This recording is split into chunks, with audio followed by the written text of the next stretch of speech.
Hello, and welcome to the Thanksgiving edition of Wednesday in the Woods. Today, I want to talk turkey with you about why your research team needs more barnyard animal, not more magical spirit. In other words, more Zeitgeist, not Zeitgeist. So, what do I mean by this? Well, we seem to spend a lot of our time these days focusing on modeling with the data that we have, not the data that we could have, or the data that we might have, or the world that we might operate our model in. And I think this comes down increasingly to our focus on the mystique and the occult of some of the techniques, in particular related to deep learning, that we are increasingly interested in. Deep learning is the Zeitgeist of our time in many senses, both capturing our attention and increasingly creating that which our attention is directed at. However, I think we need more goat. Yeah, you heard me right. Goat, the German word Geist, not Geist. What I mean when I say that is, we need people who exemplify the behavior of goats in the barnyard. So what do goats do? First of all, goats are something that Jill still does not let me get. Next spring, we'll have some additions to the farm here, and I hope to bring you actual goats as part of footage in the near future. But what do goats do? First of all, goats like to jump fences. What do I mean by that? Goats would literally take these two lines of fences and jump them. What does this have to do with your research team? Well, in many contexts, we operate within four corners that we create, or fence, or bound in our problem space, or in our data, or our modeling techniques. And when we reach the real world, those boundaries either were never real, the fence posts might be rotten, or the actors or objects in the real world might jump them like a goat.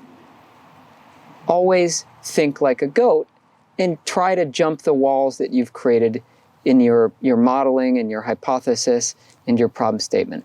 A good example would be in the context of the Cox-Ingersoll-Ross model, the CIR model in term structure modeling, the assumption that interest rates will always be non-negative.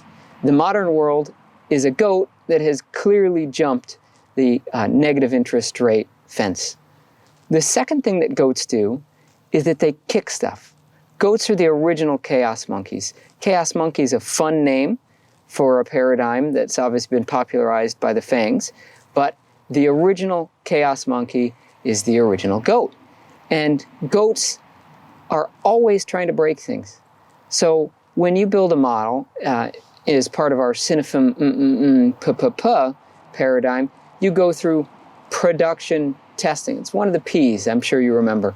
So production testing, as we discussed, might include things like fuzzing or introducing pathological data to your model to see how the model performs.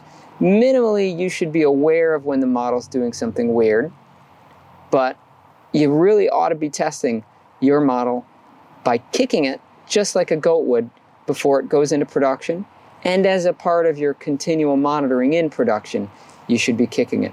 Again, it's very similar to the chaos monkey ideas that you've probably heard about, but I think the goat is a much better analogy because the goat is the original chaos monkey. The third thing that goats do is that they taste everything. They're insatiably curious in a literal sense. And so the goat is the kind of data scientist that you want. The goat never assumes that a column has a certain type of value. The goat goes and he chews on it. He licks it. He tastes it.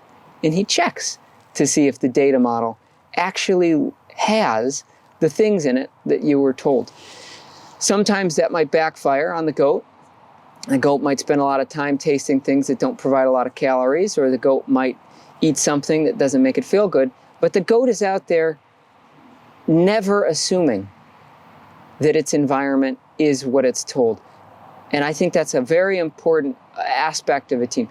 Everyone on your team can't be going around tasting everything, licking everything for a wide variety of reasons, including human resources reasons. But somebody on your team needs to be out there never taking the assumption for granted. The last thing that goats do here in this context today is goats challenge hierarchies. Goats are never content with the established status quo. And it's important that when you build a modeling practice that goes into production, you take that hierarchy, the dominant model, and you test it. Maybe you don't want to mount the model, maybe you don't want to butt it in the head, but you want to be allowing a challenger model to prove its alpha or dominant status in your modeling hierarchy. And you don't want to do that the way goats do. Trust me, having seen goats and ducks and other barnyard animals test hierarchies, strongly recommend you take a little bit more formal approach to testing. But nonetheless, you do want to regularly be checking that the model that you assumed was the alpha or the dominant model is still the dominant model over time. So with that, I hope everyone enjoys their Thanksgiving. And by the time Christmas rolls around, I hope you have a goat on your team. Not to eat, but to collaborate with. We can work on the other part later. See you next time, and enjoy.